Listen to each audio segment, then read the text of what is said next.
me forever on fire. Hebbalkar ವಿರುದ್ಧವಾಗಿ ಆಕ್ಷೇಪಾರ್ಹ ಹೇಳಿಕೆ ವಿಚಾರಕ್ಕೆ ಸಂಬಂಧಪಟ್ಟಂತೆ ಹೆಬ್ಬಾಳ್ಕರ್ ಅವರಿಗೆ ಒಂದು ಕಾನೂನು, ನನಗೊಂದು ಕಾನೂನಾ?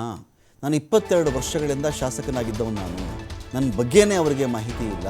ಇದೊಂಥರ ಅಘೋಷಿತ ತುರ್ತು ಪರಿಸ್ಥಿತಿ. ಇದು CID ಮಹಜರ್ ಗೊಂದಲ ವಿಚಾರಕ್ಕೆ ಸಂಬಂಧಪಟ್ಟಂತೆ ಇಡೀ ಪ್ರಕರಣವನ್ನು 3 ಭಾಗವಾಗಿ ನೋಡಬೇಕಾಗತ್ತೆ.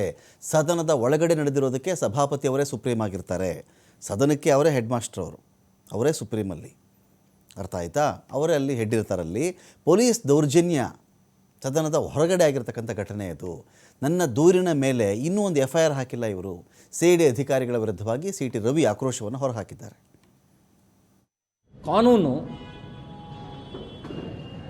ಶ್ರೀಮತಿ ಲಕ್ಷ್ಮೀ ಹೆಬ್ಬಾಳ್ಕರ್ಗೊಂದು ನನಗೊಂದು ಇದೆ ಅಂತ ನಂಗೆ ಗೊತ್ತಿರಲಿಲ್ಲ. ಕಾನೂನು ಎಲ್ರಿಗೂ ಒಂದೇ ಅಂತ ಅಂದ್ಕೊಂಡಿದ್ದೆ. ಆದರೆ ಕಾಂಗ್ರೆಸ್ ಆಡಳಿತದಲ್ಲಿ ಕಾಂಗ್ರೆಸ್ಸಿಗರಿಗೊಂದು ಕಾನೂನು, ಕಾಂಗ್ರೆಸ್ಸೇತರರಿಗೆ ಇನ್ನೊಂದು ಕಾನೂನು ಅನ್ನೋದು ಇವರು ಮಾಡಿಕೊಂಡು ಸಂವಿಧಾನಕ್ಕೆ ಅಪಚಾರ ಬಗೀತಾ ಇದ್ದಾರೆ. ಸಂವಿಧಾನದ ಆಶಯಕ್ಕೆ ವಿರುದ್ಧವಾಗಿ ವರ್ತನೆ ಮಾಡ್ತಾ ಇದ್ದಾರೆ. DGP ಮತ್ತು IG ಅವ್ರನ್ನ ಭೇಟಿ ಮಾಡಲಿ, DGP ಆ್ಯಂಡ್ IG ಅವ್ರನ್ನ ಭೇಟಿ ಮಾಡಲಿಕ್ಕೆ ಹೋದಾಗ ಅವರಿಗೂ ನಾನು ಹೇಳಿದೆ, 19ನೇ ತಾರೀಕು ನಾನೊಂದು ದೂರು ಕೊಟ್ಟಿದ್ದೀನಿ, ಏನಾಯ್ತು ಅದು ಅಂತ ಕೇಳಿದೆ. ನನಗೆ ಅದು ಮಾಹಿತಿ ಇಲ್ಲ, ತರಿಸ್ಕೊಂಡು ಹೇಳ್ತೀನಿ ಅಂತ ಹೇಳಿದರು.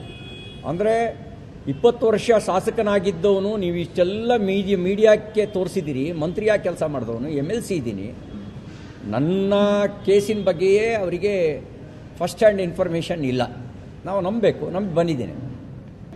ಇಡೀ ಪ್ರಕರಣದಲ್ಲಿ 3 ಭಾಗವಾಗಿ ನೋಡಬೇಕು. ಒಂದು, ಸದನದ ಒಳಗೆ ನಡೆದ ಘಟನೆಗಳು, ಅದಕ್ಕೆ ಪರಮಾಧಿಕಾರ ಇರೋದು ಆಸ್ ಪರ್ ದ ಕಾನ್ಸ್ಟಿಟ್ಯೂಷನ್ ಸಭಾಪತಿ ಮತ್ತು ಸಭಾಧ್ಯಕ್ಷರಿಗೆ. ಆ ವಿಷಯದಲ್ಲಿ ಸುಪ್ರೀಂ ಅಥಾರಿಟಿ ಸಂವಿಧಾನದ ಪ್ರಕಾರ ಸಭಾಪತಿ ಮತ್ತು ಸಭಾಧ್ಯಕ್ಷರು, ಸಂವಿಧಾನದ ಪ್ರಕಾರ